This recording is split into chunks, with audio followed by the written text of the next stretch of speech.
भारतीय किसान मजदूर यूनिट सिंघानिया की एक बैठक एवं सदस्यता कार्यक्रम जनपद लखीमपुर खीरी के थाना मेघलगंज के ग्राम देवी बोझी में संपन्न हुआ।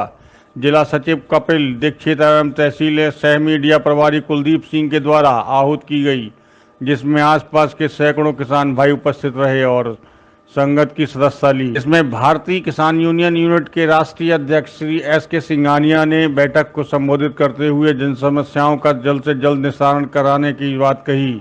साथ ही गन्ने का भुगतान न किए जाने पर चीनी मिलों के खिलाफ प्रदर्शन की बात करते हुए साथ ही भूमाफियाओं द्वारा पट्टा धारकों की भूमि पर अवैध कब्जा प्रशासन की मिली व्यवस्था किया जा रहा है, जिसको भी वह भूमाफिया से मुक्त कराएंगे। साथ ही किसानों के धान मूल्य की वृद्धि की बात सहित संगठन के विस्तार की चर्चा करते हुए बताया कि संगठन का लक्ष्य वर्ष 2021 जून तक 1 करोड़ लोगों को जोड़ना है।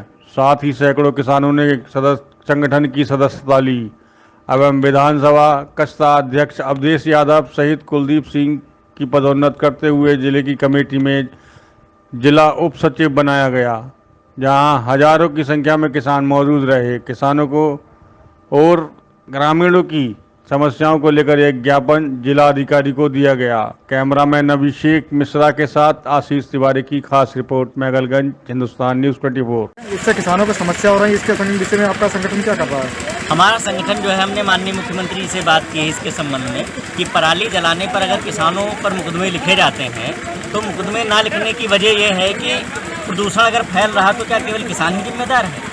यदि किसान जिम्मेदार है तो इसके लिए वैकल्पिक व्यवस्था की जा सकती है। भाई वैकल्पिक व्यवस्था में एक जाति, मान लो अगर किसी पराली जलाने पर किसी किसान पर मुकदमा दर्ज हो जाता है तो उससे क्या प्रदूषण बच जाएगा? अगर सरकार चाहे तो ऐसी व्यवस्था करा सकती है कि अगर उनको दंड ना देकर कह दे कि 20 पेड़ आप लगाइए और 20 पेड़ों को 5 साल तक आपको बढ़ाना है, उनकी सेवा करनी है, और वो किसी मजिस्ट्रेट के या किसी भी जो है अधिकृत पर्सन है प्रशासन के अंदर में रख दे और 5 साल तक उसको बढ़ाए तो इससे पर्यावरण बढ़ेगा नहीं बढ़ेगा? किसान पराली जला रहा है, उससे प्रदूषण हो रहा है। जो सड़कों पर दर्जनों कोल्हू लगे हैं, उनसे प्रदूषण नहीं हो रहा। हाँ, ये बिल्कुल ये सारी चीज़ें, और फैक्ट्रियाँ इतनी हैं, फैक्ट्रियाँ हैं, लगातार प्रदूषण हो रहा है। प्रदूषण के बहुत सारे कारण भाई, फैक्ट्री कोल्हू चल रहे हैं, फैक्ट्रियाँ चल रही हैं, उसमें फैक्ट्रियों में कोई ऐसी व्यवस्था नहीं है। मैं गुलरिया में गया था तो वहाँ पर जो पानी आता है वो इतना ख़राब आता है कि वहाँ के कई गाँव के लोग प्रभावित हैं उससे। इससे भी मैंने जल निगम को लिखा था, माननीय मुख्यमंत्री जी को भी लिखा था, और डीएम साहब से भी मेरी वार्ता हुई है इस संबंध में। इसके लिए हम लोगों ने मांग भी की थी, लेकिन प्रशासन अभी नहीं मान रहा है। अगर नहीं कोई निर्णय लिया गया सही तो हम लोग सड़कों पर उतरेंगे सही। जो सही से धान मतलब जो धान का मूल्य नहीं किसानों को मिल रहा है, इसके संबंध में कुछ आप बताना चाहेंगे? बिल्कुल, जो किसानों को मूल्य नहीं मिल रहा है, इस संबंध में हमारे जिलाध्यक्ष जी ने, संदीप सिंह जी ने, और एक हमारा प्रतिनिधिमंडल गया था जो आपके यहाँ जिलाधिकारी महोदय को, उन्होंने एक ज्ञापन दिया है और उन्होंने जल्द ही सरकार से इस पर मूल्य वर्धन की बात को आश्वासन दिया है कि वो कराएंगे इसकी बात। एक समस्या और किसानों की आ रही है, जो रेड राड गन्ने में लगा हुआ है, गन्ना सूख रहा है, इसके लिए है किसान चाहते हैं कि उनके जो है पर्ची पहले निर्धारित जारी की जाए, जिससे उनका गन्ना पहले पड़ जाए। कुछ इसके लिए संगठन को मतलब उठाना चाहिए। इस संबंध में ये सूचना मुझे प्राप्त हुई है। इस संबंध में मैं जीएम साहब को पत्र लिखूंगा कि जो इस तरीके से जो जिनका गन्ना प्रभावित हो रहा है, कि जिनकी पर्ची जल्दी आ जाए जिससे उनका गन्ना प्रभावित ना हो, तो उनके लिए मैं जीएम साहब को पत्र लिखूंगा और चिन्हित किया जाएगा ऐसे किसानों को, जिससे कि उन्हीं के लिए, नहीं तो सब पर्ची मांगने लगेंगे जल्दी के लिए नहीं, तो उसमें भी कोई ऐसी चीज़ें ना आई कि उनको भी डिस्टर्बेंस हो।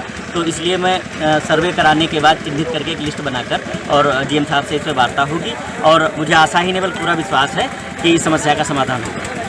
पर नहीं मिलती है, बड़े किसानों को मिलती है, इसके संबंध में क्या होता है? हाँ बिल्कुल, समस्याएं आती रही हैं, क्योंकि पहले जो बड़े किसान होते थे वो क्या करते थे, अपनी पर्चियां निर्गत करा के, और गरीब किसानों, जो छोटे स्तर का किसान है, उनसे गन्ना कम मूल्य में खरीद कर और पर्ची पे डायरेक्ट ज़्यादा मूल्य में बेचते थे। ऐसी भी जानकारी मिली है। लेकिन जो क्रमांक बना हुआ है वहाँ से एक वो जारी होता है आपका कैलेंडर, उस कैलेंडर के क्रमांक के अनुसार ही पर्चियाँ निर्धारित की जाएंगी। उसमें किसी प्रकार का कोई भेदभाव नहीं होगा। यदि इस प्रकार का कोई भेदभाव होता है तो हम लोग उसके लिए प्रदर्शन करेंगे।